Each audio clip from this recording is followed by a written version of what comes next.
Baik, Bapak Saudara, selamat siang, Shalom. Shalom. Mari kita tundukkan kepala, kita berdoa sebelum mendengarkan firman Tuhan. Bapa di sorga, terima kasih untuk siang hari ini. Walaupun kami berada di tempat yang berbeda, kami mengucap syukur karena Engkau hadir dan mempersatukan kami melalui kebenaran firman-Mu. Kami mau mendengarkan kebenaran firman-Mu.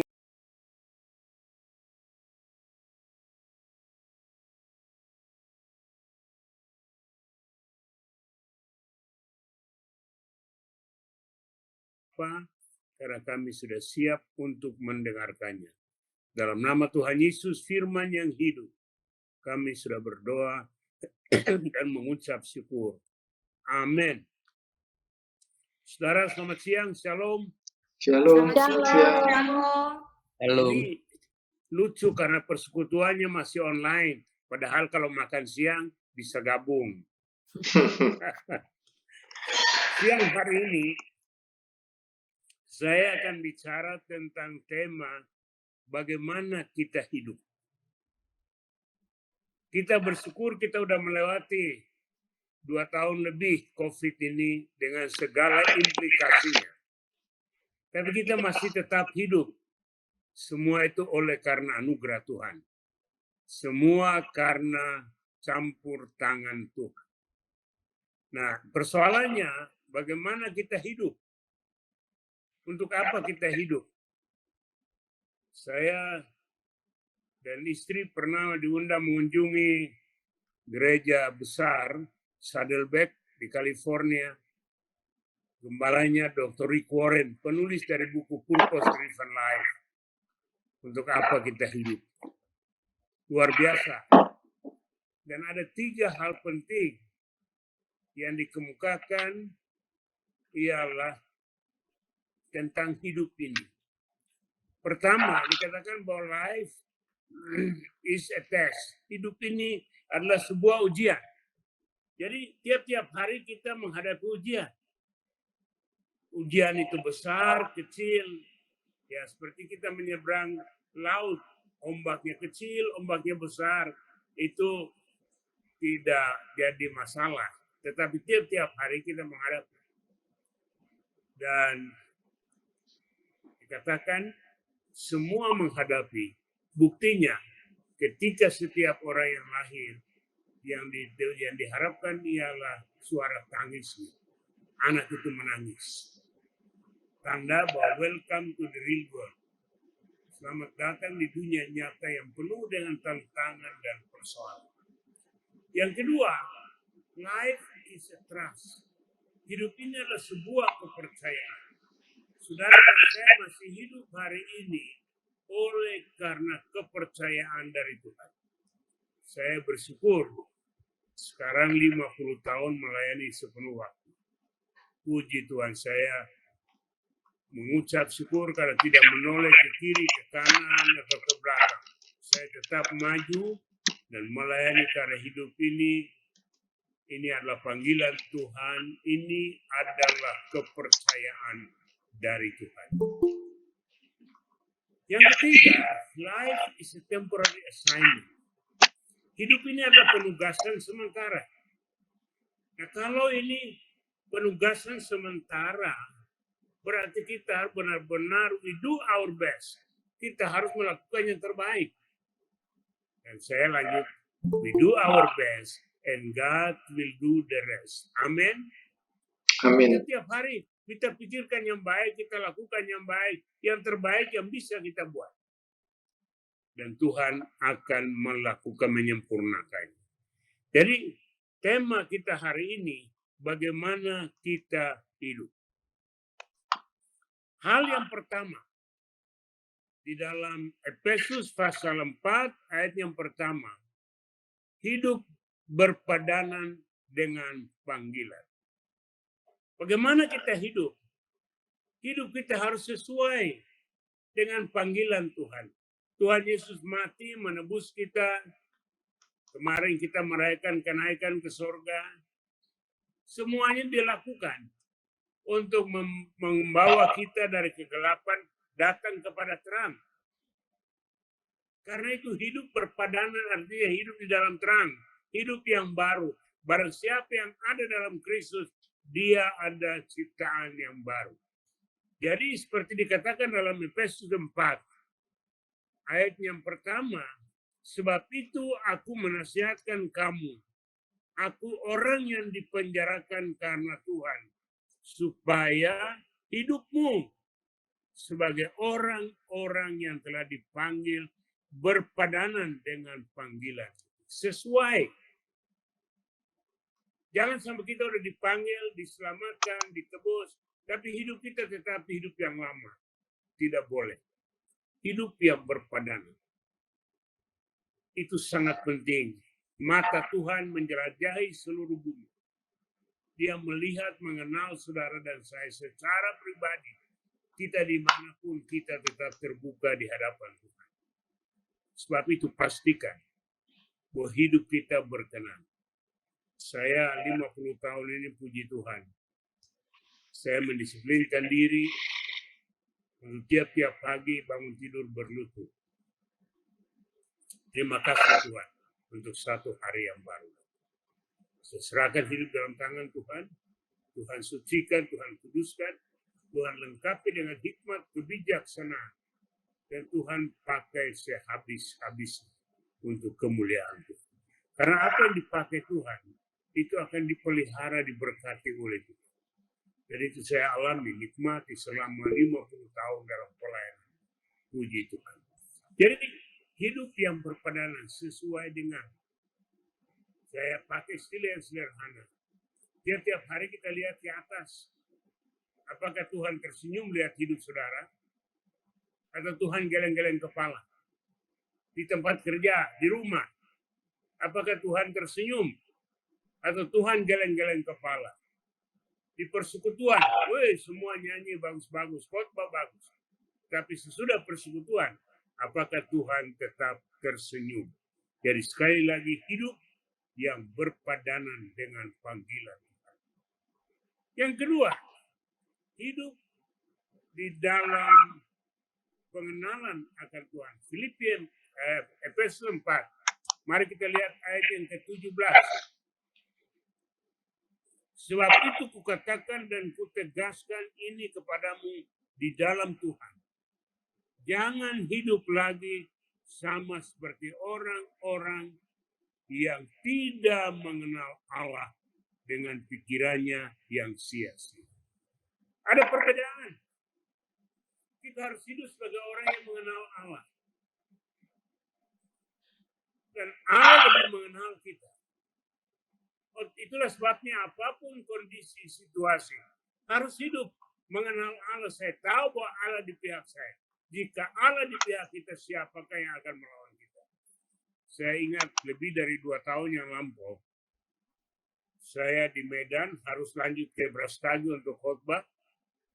Tapi dibilang Jakarta akan lockdown hari Senin. Jadi saya dan istri harus pulang dari Medan hari Minggu.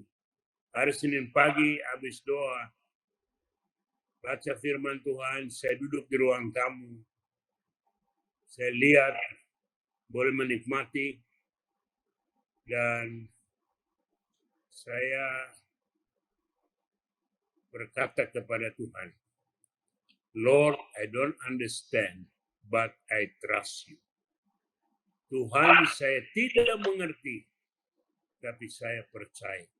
Saya percaya bahwa tangan Tuhan tidak kurang panjang untuk menolong. Saya percaya bahwa pertolongan Tuhan tidak pernah terlambat. Amin. Puji Tuhan. Itu keyakinan kita, percaya. Karena itu kita harus hidup. Karena percaya pada Tuhan, hidup berkenan, berpadanan dan dalam pengenalan akan Tuhan. Itu sangat penting. Makin mengenal, makin menikmati, makin yakin, makin percaya bahwa tangan Tuhan tidak kurang panjang untuk menolong. Pertolongan Tuhan tidak pernah terlambat. Hal yang ketiga, Efesus 5 ayatnya yang kedua. Mari kita lihat Efesus pasal 5 ayat yang kedua. Apa yang dikatakan oleh Paulus tentang hidup.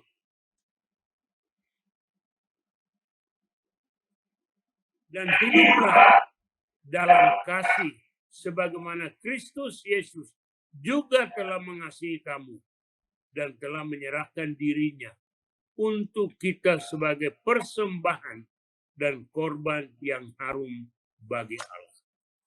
Luar biasa. Hidup dalam kasih. Kalau kita mungkin kasih apa buat orang. Tapi Tuhan Yesus memberikan hidupnya sebagai korban tebusan di atas kayu salib. Itu oleh karena dia mengasihi kita. Oleh karena dia mengasihi saudara dan saya. Itulah sebabnya Paulus ketika bertemu dengan Kristus, terjadi pembaharuan dalam hidupnya. Dia rela dipenjarakan oleh karena Kristus. Tapi dari penjara dia menulis surat ini. Kita harus hidup. Hiduplah di dalam kasih. Karena kasih penting. Dunia hari ini orang makin individualistis, egoistis. Saya suka bergurau, orang mulai bilang apa? What is mine?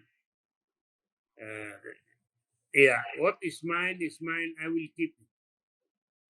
Yang kedua dia bilang, what is yours is mine, I will rampok it. Itu, tapi anak-anak Tuhan harus berkata, what is mine is a gift from God. Amin. I will share it. What is mine is a gift from God. I will share it. Hidup kita, apa yang ada, kita harus bagikan. Oleh karena semuanya itu berasal dari Tuhan. Puji Tuhan. Hidup di dalam kasih. Dunia hari ini, banyak orang makin tidak karuan. Kejahatan makin bertambah. Karena orang kehilangan kasih. Ingat, gereja mula-mula kehilangan kasih yang mula-mula.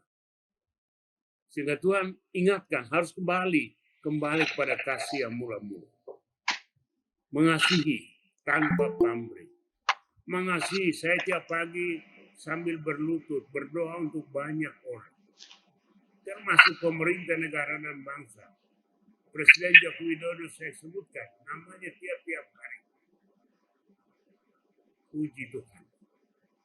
Jadi, setiap orang dimanapun di seluruh tanah air, dari Sabang sampai Merauke, saya doakan. Karena Tuhan berikan saya hati yang mengasihi. Supaya lebih banyak lutut yang bertekuk.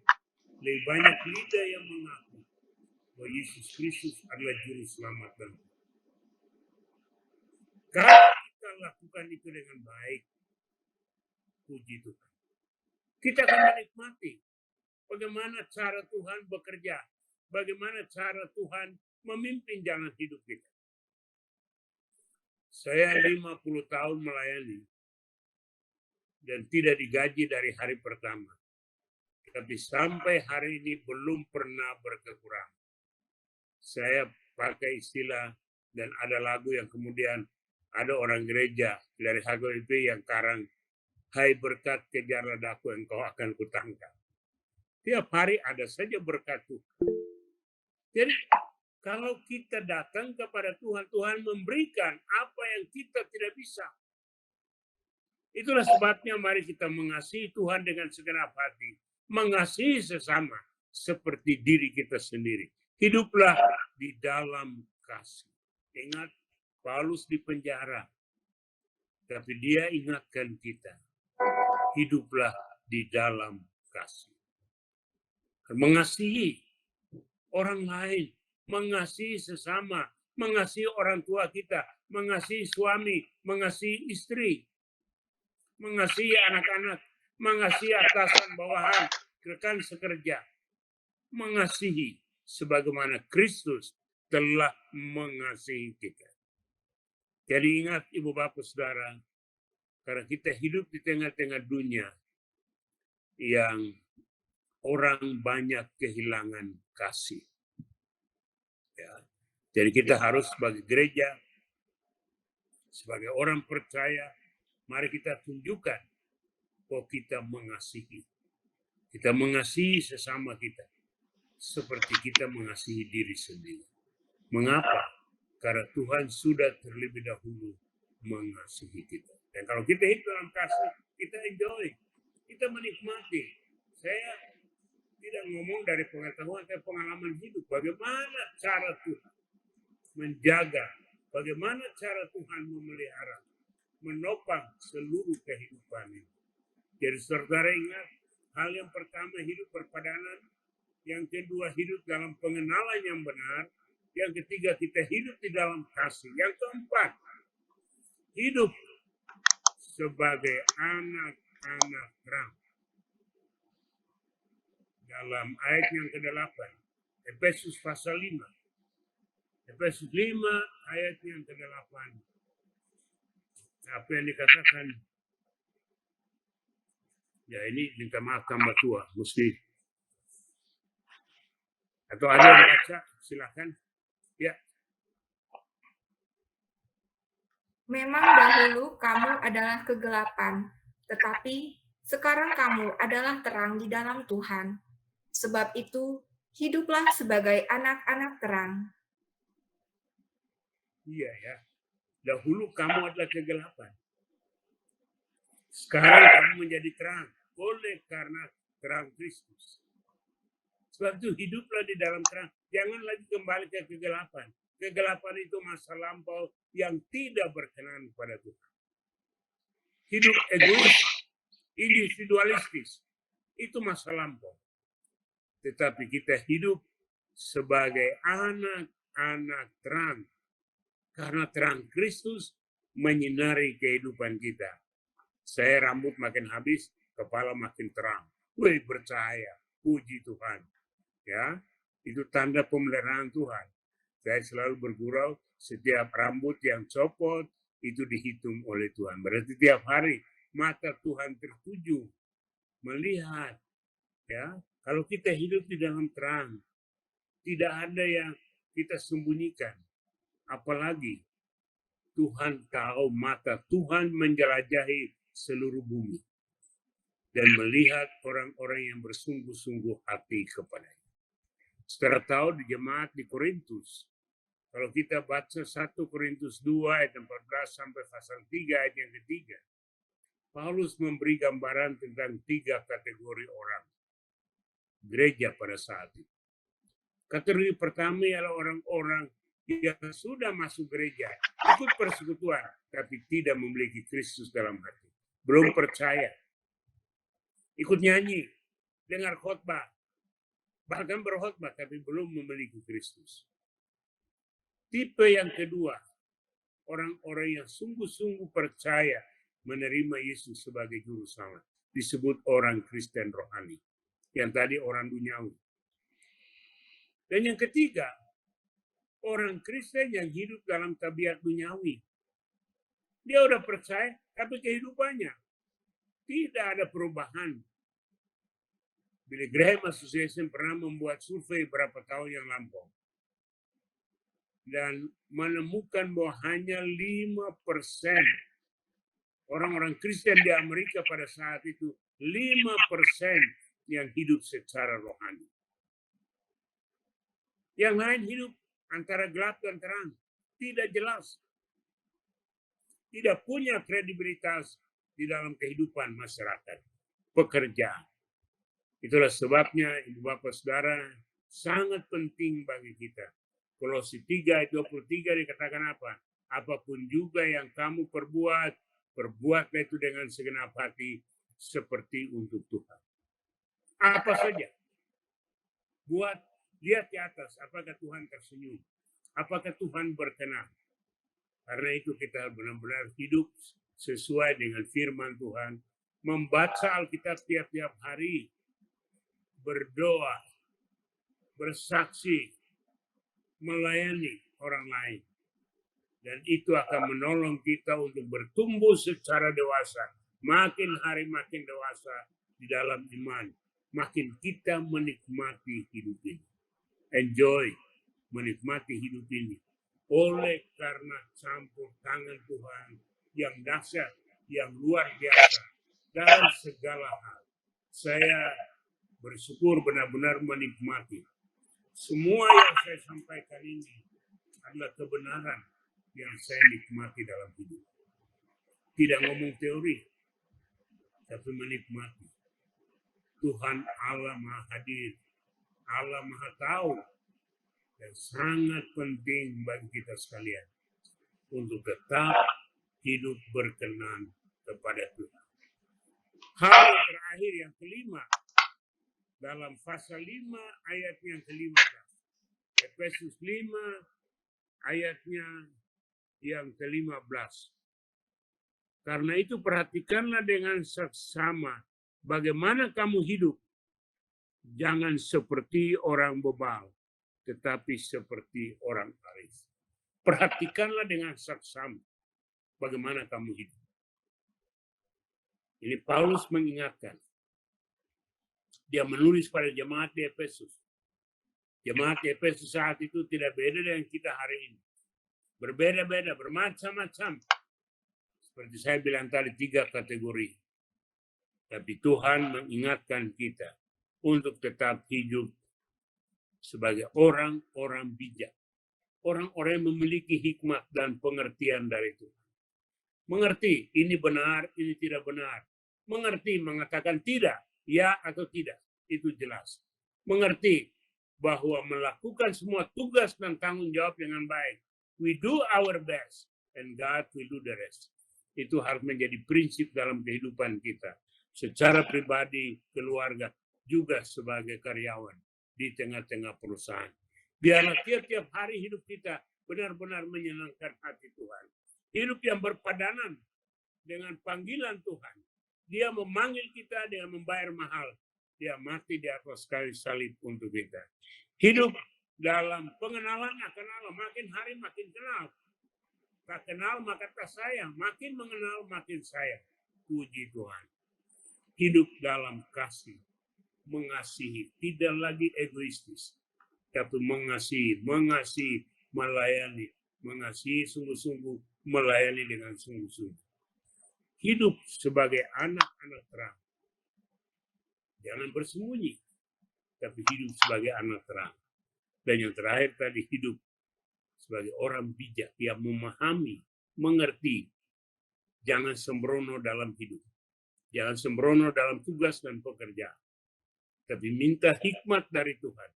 Sehingga kita benar-benar menjadi orang-orang bijak. Kita lihat di Alkitab, tokoh-tokoh orang-orang seperti Daniel. Orang yang berhikmat di tengah-tengah dunia yang tidak keruan pada saat itu. Dan contoh-contoh lain. Itulah sebabnya, Bapak Saudara, pada siang hari ini, walaupun kita tidak ketemu langsung, tapi via Zoom ini saya berdoa dan berharap ada perubahan di dalam pikiran kita, perubahan dalam tindakan kita, dan perubahan dalam seluruh kehidupan kita. Kiranya Tuhan memberkati saudara sekalian. Amin.